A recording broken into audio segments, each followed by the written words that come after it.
Ya, tentu saja nanti untuk short distance begini, jarak dekat begini, ini kan Vela Alpha kita desain dengan kecepatan 250 km per jam.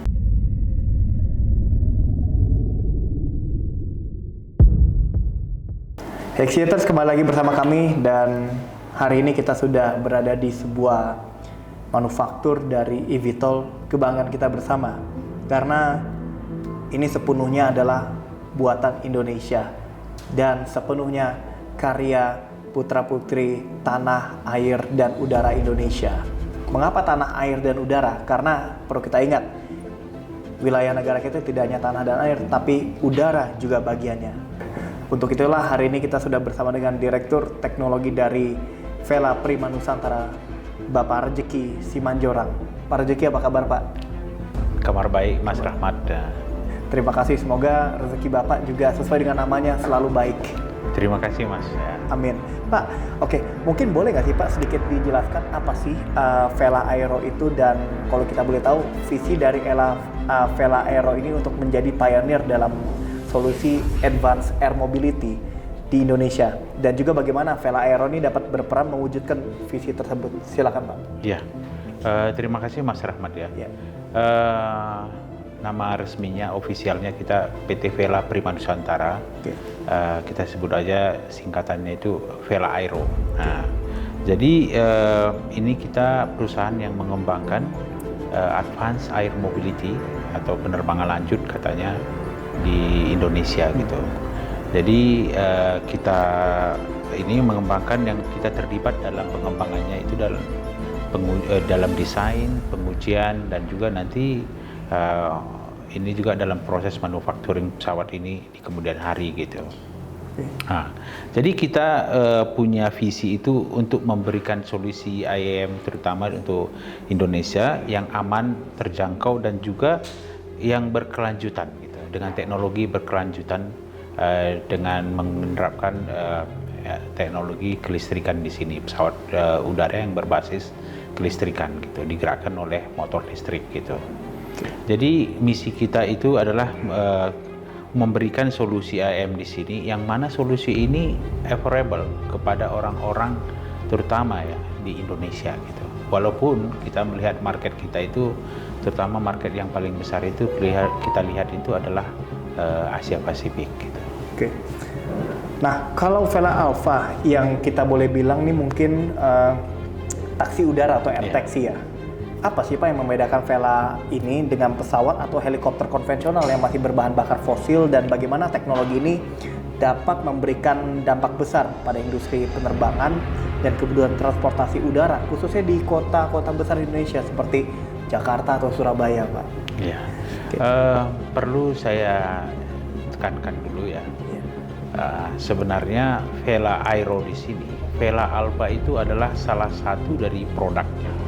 Jadi kita menggunakan nama Alpha itu karena ini adalah produk pertama kita yang kita wujudkan gitu kan. Tentu saja nanti ke depannya kita akan membuat Vela yang lain, apakah Vela Beta, Gamma, yang seperti itu gitu. Jadi Vela Alpha ini adalah pesawat terbang berbasis eVTOL yang take off dan landingnya itu vertikal gitu kan. Nah, jadi dia bisa take off dan landing di tempat yang sempit gitu, tidak perlu landasan gitu. Dan Vela Alpha ini yang seperti di dunia eVTOL ini menggunakan namanya distributed electric propulsion system, yang mana point thrust-nya itu banyak, tidak seperti di helikopter yang hanya satu, tapi ini banyak gitu. Jadi segi redundansi itu cukup bagus dibandingkan yang lain gitu. Jadi ini cukup safe gitu. Dan juga ini karena digerakkan oleh motor listrik, propellernya digerakkan motor listrik, tentu ini akan menggunakan baterai contohnya, yang mana emisinya itu sangat rendah gitu. Hampir kita anggap nol lah ya, zero emission gitu kalau yang menggunakan baterai ini. Jadi ini yang akan membedakan dengan pesawat misalnya yang paling dekat di sini adalah helikopter gitu. Tetapi ada satu bidang yang tidak bisa kita wujudkan dengan helikopter, kita bisa wujudkan dengan Vela Alpha. Yang mana di helikopter itu noise itu adalah persoalan yang tidak bisa diselesaikan gitu. Karena dia low frekuensi dia itu noise-nya itu mengganggu orang sekitarnya. Dengan Vela Alpha ini, dengan pesawat eVTOL sama dengan pesawat eVTOL yang lain, noise-nya itu akan sangat rendah dibandingkan dengan helikopter. Jadi ini bisa take off dan landing di populated area gitu. Ini yang salah satu keunggulan dari eVTOL ini yang tidak bisa dicapai dengan konsep helikopter gitu. Oke, baik. Nah, kalau mengenai mungkin safety atau quality assurance ya Pak dalam setiap tahap produksi dari Vela ini, mengingat kan kalau air taxi yang eVTOL ini masih relatif baru untuk di pasar. Nah, bagaimana kalau Vela ini dalam memenuhi standar regulasi penerbangan yang berlaku di ICAO ataupun di Indonesia, Pak? Dalam pengetahuan Bapak, silakan. Ya. Jadi sebenarnya untuk eVTOL ini secara resmi standarnya itu yang harus di-comply itu belum ada. Itu baik dari Eropa, EASA, ataupun Amerika, FAA, itu belum ada. Oh, jadi memang belum ada standar kita. Tetapi kedua institusi ini, EASA atau FAA, sudah mengeluarkan suatu guidance. Oke. Bagaimana cara ataupun apa yang harus dipenuhi oleh pesawat jenis eVTOL ini. Namun saat ini FAA dan EASA juga bekerja dengan manufaktur di Amerika ataupun di Eropa itu. Contoh salah satu Joby, Archer, Beta di Amerika. Mereka bekerja bersama untuk membuat regulasinya ini dan nanti sekaligus pesawat ini mereka sertifikasi. Jadi kalau menurut perhitungan kita, orang yang bergerak di dunia eVTOL ini kemungkinan perusahaan yang pertama akan mendapatkan ini adalah adalah Joby di Amerika. Mereka yang di backup sama Toyota. Joby itu kan sebagian dimiliki oleh Toyota. Kalau kalian boleh tahu Pak, sedikit knowledge, kan Joby di Amerika. Ya. Apakah dia ikut ICAO juga hanya atau FAA aja gitu Pak? Untuk saat ini semuanya berdasarkan FAA ya, FAA saja gitu kan. ICAO ya nanti tentunya akan ikut juga regulasi di ICAO gitu. Oke. Baik. Nah, kalau melihat strategi Pak ya dalam kita menghadapi sebuah kompetisi terutama nih dalam bisnis secara global eVTOL. Nah, bagaimana Vela ini membedakan diri dalam hal teknologi ataupun desain, atau ada sesuatu hal yang ingin ditawarkan kepada konsumen menurut Bapak seperti apa Pak? Ya, kalau kita bandingkan dengan Eropa sama Amerika gitu ya, manufaktur di Eropa dan Amerika, tentu saja strategi kita adalah kita akan memberikan harga pesawat ataupun ya pengoperasiannya mungkin hampir sama, tetapi harga pesawat akan jauh lebih murah. Karena seperti saya katakan sebelumnya bahwa market kita itu memang Indonesia ataupun Asia Pasifik gitu, yang mana tingkat pendapatan mereka itu lebih rendah dari negara Eropa atau Amerika. Yang mungkin kedepannya yang kita akan head to head itu menurut saya adalah dengan buatan Cina. Buatan dari Cina itu eVTOL mereka itu mungkin yang kita, karena cost juga mereka murah gitu ya, itu mungkin kita akan head to head gitu. Jadi strategi bisnis kita adalah akan membuat yang lebih yang affordable lah, mungkin setengah dari harga dari yang ditawarkan oleh perusahaan Amerika dengan perusahaan Eropa. Kemudian dalam operation juga kita lebih murah karena harga misalnya pilot kita tentu saja cost-nya lebih murah daripada di Amerika gitu ya, juga mungkin Indonesia lebih murah gitu ya. Nah, tujuan kita ya ini bisa di afford oleh orang-orang di Indonesia gitu. Ya, jadi tujuannya untuk penerbangan bisa mencangkup jiwa-jiwa lebih luas. Iya. Nah, kalau kita berbicara kan tentu saya yakin ya Pak, dalam Vela ini pasti niatan yang salah satu yang paling utamanya selain bisnis adalah untuk membangun bangsa. Yeah. Benar nggak Pak? Benar. Ya, saya yakin itu. Nah, apa sih Pak harapan Bapak kalau untuk industri masa depan penerbangan Indonesia, khususnya dalam konteks air mobility dan air taxi? Mungkin kita nggak usah jauh-jauh Pak, 5-10 tahun mendatang. Menurut Pak Rejeki, harapannya seperti apa? Ya, harapan saya begini, sebenarnya maaf saya tambahkan sedikit Boleh, ya. Mengenai company kita ini, Vela misalnya ya. Engineer kita yang di Vela ini juga sudah pernah bekerja di industri aircraft atau aerospace yang di luar. Jadi dari segi quality sebenarnya tidak berbeda gitu kan. Hanya masalah tempat saja gitu kan. Jadi quality mungkin kita akan bisa cukup kompetitif dibandingkan dengan di luar gitu. Jadi harapan kita gini, harapan kita ya terutama karena kita melihat Indonesia ini market yang cukup besar, Asia Pasifik ini, nanti di sini pemerintah gitu akan memberikan suatu regulasi-regulasi yang akan mendukung industri kita ini gitu. Nah, contohnya misalnya ya mungkin diberi sedikit privilege lah kepada kita dibandingkan kompetitor kita atau kita diutamakan dulu gitu kan. Masalah TKDN atau yang lain itu mungkin cukup kebijaksanaan yang cukup bagus, dan harapan kita karena kita diberikan ini dan ini kan nanti bisa berkompetisi, dan di dalam waktu dekat ini nanti begitu kita sudah dapat sertifikasi ini akan kita bisa gunakan di Indonesia gitu. Oke. Nah Pak, kalau kita kan juga tadi sempat saya pelajari untuk yang Vela Alpha nih yang akan yang Bapak dan tim akan buat. Ini kan kalau nggak salah sudah dilengkapi dengan sistem full electric dan hybrid ya Pak ya.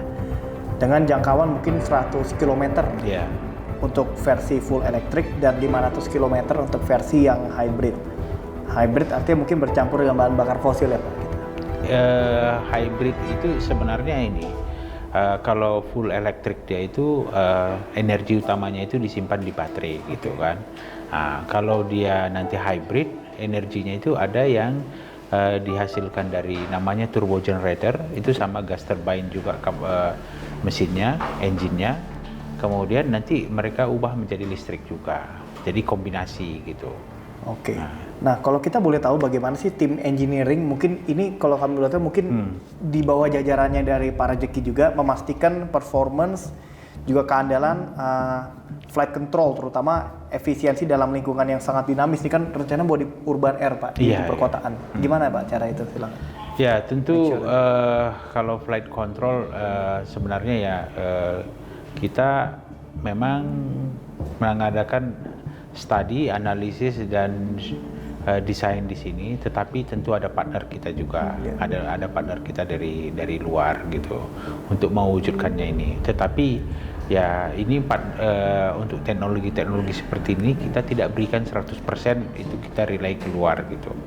Jadi memang ya ada partner, tetapi kita bekerja sama dengan mereka, dan kita juga sebenarnya ikut dalam forum-forum diskusi juga di dunia eVTOL ini, bagaimana sebenarnya nanti konsepnya untuk eVTOL ini gitu. Kita cukup aktif terutama untuk ke Asia Pasifik yang didukung oleh FAA dan Indonesia DKKPU. Kita ada meeting di Singapura kemarin terakhir ini, kita juga join dalam working group itu. Jadi ya saya kira ya seharusnya kita tidak terlalu ketinggalan gitu. Oke, luar biasa Pak. Ini kan mungkin buat sedikit pengetahuan sebelum kita lanjut. Ini kan kalau kita lihat eVTOL Pak nih, dia mungkin power plant-nya nih berbeda dengan pesawat yang berbahan bakar konvensional, di mana kalau berbahan bakar konvensional tuh mungkin engine-nya kalau fixed wing ya di depan satu single, atau mungkin kalau heli hanya di atas terus dikasih dengan tail rotor. Tapi kita lihat kalau eVTOL ini dia ada berapa titik ini? Ada 8 titik power plant di sini. Nah, ini kan pasti mungkin kelebihan dari eVTOL ya Pak, karena menggunakan propulsi elektrik. Mungkin boleh nggak sih Pak dijelasin kenapa sampai banyak baling-baling kecil di tubuh eVTOL ini, biar teman-teman juga mungkin bisa tahu. Iya, sebenarnya ini yang namanya yang saya katakan sebelumnya itu distributed propulsion system. Jadi sistem propulsinya itu tidak hanya 1 atau 2 titik seperti pesawat ya, 1 atau 2 titik. Di sini ada 8 untuk vertikal vertikal plus 1 untuk horizontal yang kita ini. Dan setiap satu propulsion ini, titik thrust ini juga ini redundansinya udah diperhitungkan. Jadi ini kalau terjadi misalnya satu atau misalnya satu propulsion yang gagal gitu, itu masih bisa di backup sama propulsion yang lain gitu. Jadi ini agak berbeda. Jadi dari segi cost ini akan jauh selalu lebih efisien atau lebih murah dari helikopter. Kenapa? Kalau di dunia helikopter, karena hanya satu thrust point dia, itu benar-benar harus dijaga dan mungkin ya lifetime-nya itu tidak boleh terlalu panjang gitu. Kalau di sini 8 ya kan 8 dan sebenarnya kalau saya bisa katakan ini sebenarnya kami ini punya 4 sistem independen di dalam. Jadi 4 engine ini bisa kita bayangkan sebenarnya 4 engine di dalam ini. Yang kelesannya 8 ini Pak ya? Iya, sebenarnya ini desain kita ini ada 4 engine di dalam. Berarti, yang terpisah. Kalau overhaul 4 ya Pak? Iya, tapi sebenarnya kita dari segi safety-nya kita lihat ini 4 layer ini safety-nya. Nah itu dia tuh, jadi 4 layer safety untuk memastikan keselamatan penerbangan. Iya. Siap. Nah Pak, terkait dengan desain Vela nih yang Alpha, saya lihat nih kan kita memiliki 4 kursi penumpang. Bagaimana sih Pak kalau tim dari teknologi, Direktorat Teknologi ini yang Bapak pimpin memastikan mungkin yang pertama keselamatan pasti nomor 1, yang kedua kenyamanan di dalam kabin yang boleh kita bilang kabin yang compact ini, maksudnya biar penumpang tuh lebih ergonomis duduknya. Iya. Silakan Pak. Jadi sebenarnya ada 2 versi kita katakan, satu yang saya buat premium, satu lagi yang ekonomis. Yang premium itu yang 4 kursi, 4 penumpang plus 1 pilot. Nah, untuk ini nanti penumpang masih boleh membawa bagasi. Nah, dan tempat duduknya itu cukup nyaman karena kita mempertimbangkan juga tinggi badan orang, persentilenya berapa persen sih orang yang tinggi badan misalnya 180 cm atau 170 cm gitu. Nah, kemudian yang versi ekonomisnya itu masih bisa kita 7 penumpang sebenarnya, 7 orang sebenarnya, 6 penumpang plus 1 pilot. Cuman nanti tidak boleh bawa bagasi gitu.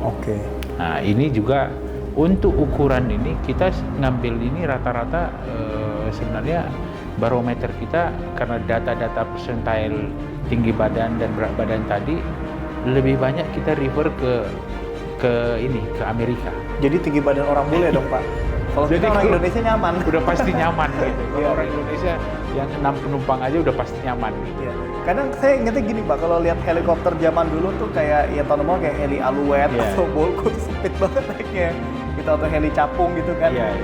Ya, tapi berarti dengan teknologi ini dipastikan lebih ergonomis, legroomnya lengkap dan headroomnya juga lebih luas ya Pak. Jadi kita lebih nyaman. Berbeda dengan kita mungkin hanya naik helikopter biasa atau mobil biasa gitu. Iya, dan satu lagi saya tambahkan di sini karena ini memang kita tadi bilang ini yang affordable price nanti kita ingin tawarkan. Satu lagi tujuan kita adalah mendesain ini yang mana nanti bagaimana kita misalnya di dalam kabin itu kita tanpa headset itu bisa bicara. Jadi itu makanya lebih senyap dia. Dibandingkan dengan helikopter misalnya yang harus pakai headset kita gitu. Ya, memang kalau heli zaman sekarang kan yang 5 blade Pak ya, seperti kalau di ilmu aerodinamika itu kan pasti lebih less vibration, lebih less noise, tapi tetap masih ada pakai headset yang mesti ini ya, yang khusus gitu, yang apa namanya itu noiseless gitu, kalau kita boleh bilang. Jadi harapannya nanti noise-nya lebih rendah. Bisa ngobrol tanpa headset. Iya. Itu memang target eVTOL di dunia itu semuanya begitu. Itu yang satu poin yang saya bilang secara engineering helikopter itu nggak bisa capai gitu. Jadi memang beda fungsi ya kita. Nah salah satu fitur utama dari Vela Alpha juga yang nanti ini adalah kemampuannya untuk mengurangi waktu tempuh yang signifikan jika kita menggunakan transportasi darat tentunya. Seperti mungkin perjalanan dari downtown Jakarta ke Bandara Soekarno-Hatta itu kan 40 kilo Pak kurang lebih jarak tempuhnya. Katanya kalau naik naik eVTOL-nya Vela ini mungkin bisa 8 menit. Nah, apa tantangan teknis yang dihadapi dalam mencapainya Pak, khususnya dalam hal kecepatan dan stabilitas selama penerbangan? Iya, tentu saja nanti untuk short distance begini, jarak dekat begini, ini kan Vela Alpha kita desain dengan kecepatan 250 km per jam. Berapa knots Pak kurang lebih? Berapa itu ya? Di Pokoknya atas 100 knots? 250 ya kilometer Di atas per jam. Kenceng ya? Nah, tetapi saya rasa untuk daerah seperti yang daerah-daerah yang hanya Soekarno-Hatta ke downtown misalnya Jakarta, daerah Sudirman itu ya itu tidak mungkin kita maksimum speed gitu. Yeah. Dan mungkin nanti dalam segi aplikasinya nggak mungkin ya tidak full cruise gitu, mungkin masih ada di Green Park aja ya. Jadi kemudian itu nanti tantangannya nggak mungkin secepat itu kita buat. Kemudian misalnya nggak full speed. Kemudian nanti ini memang yang harus kita nanti dengan maksudnya stakeholder di Indonesia memikirkan tentang membangun ini vertiport namanya. Ini sepertinya vertiport, di mana vertiport ini memiliki charger, battery charger dia. Jadi battery chargernya ini ya memang nanti cukup besar dibandingkan dengan mobil. Jadi battery chargernya itu mungkin di sekitar 500-600 kilowatt gitu. Jadi ini membutuhkan energi yang cukup besar nanti. Ini satu tantangannya karena saya background saya elektrikal dan saya tahu bagaimana utility atau PLN jaringannya di Indonesia yang memang tidak cukup strong untuk membangun ini ya, bukan menyediakan energi yang tiba-tiba cukup besar gitu ya, jaringan kelistrikan kita gitu. Untuk ini nanti mungkin ya harus bekerja dengan stakeholder yang lain, baik dari PLN kalau di Indonesia, bagaimana daerah-daerah mana yang bisa listriknya itu menyediakan kebutuhan yang kita inginkan ini gitu. Oke, berarti kalau vertiport itu lebih ke untuk nggak mesti hanya di daerah urban Pak ya, bisa di mana aja ya? Iya, bisa di mana saja. Oke. Siap. Nah, pertanyaan terakhir nih Pak. Bagaimana ya kalau tim teknikal Bapak ini menjaga kualitas dan ketahanan komponen dari Vela? Mengingat teknologi material yang digunakan kalau kita boleh bilang cukup berbeda Pak ya dengan pesawat-pesawat yang konvensional pada umumnya. Silakan Pak. Jadi sebenarnya begini, ada sedikit yang membedakan dunia misalnya otomotif atau dunia industri yang lain dengan aerospace gitu ya. Kalau aerospace ini sejak dari desain konsep ya, itu authority sudah ikut. Udah ikut mengeceknya bagaimana kita desain, kemudian nanti suppliernya di mana dan bagaimana dia membuatnya, ini semuanya harus terang benderang. Istilahnya itu white box lah, orang semuanya akan tahu gitu. Kalau di industri lain itu adalah black box, pokoknya ini hasilnya gitu. Jadi kalau saya rasa kalau dunia aerospace kita seperti di dunia eVTOL ini, itu tidak ada tempat kita untuk menyembunyikan sesuatu yang janggal gitu. Pasti authority akan bisa melihat itu gitu, karena akan ditanyanya secara detail, ini bagaimana prosesnya gitu. Itu yang sebenarnya kadang membuat industri aerospace itu tidak begitu dinamik gitu, akan agak statik kita lihat gitu. Tapi dengan demikian kan artinya memastikan Pak bahwa kan mungkin ya ini karena eVTOL ini baru, orang mungkin masih ragu, benar safe nggak ini. Cuman karena tadi Bapak sudah mention bahwa regulator sudah ikut dari awal pada saat manufacturing dan dari clean sheet design. Ini kan artinya regulator juga ikut standarnya ICAO Pak internasional. Yang pasti memastikan juga. Jadi buat teman-teman Hexyaters nggak perlu takut ya kalau naik eVTOL nanti ya. Iya. Itu dia. Wah Pak, ini terima kasih Pak atas kesempatan diskusinya, banyak insight dan banyak pengetahuan baru yang saya baru tahu juga tadi. Sukses selalu untuk Vela Aero Pak, dan untuk Pak Rejeki juga. Kami doakan dan kami tunggu kedatangannya di Heli Expo Asia Bapak. Terima kasih Mas Rahmat atas kedatangannya ke Vela, dan semoga kita bisa bekerja sama ke depannya nanti. Siap. Terima kasih Bapak. Dan itu dia tadi Hexyaters perbincangan kita dengan Direktur Teknologi dari Vela Prima Nusantara, Bapak Rejeki Simanjorang. Sampai ketemu lagi di Heli Expo Asia 2025 20-24 Agustus di Cengkareng Heliport.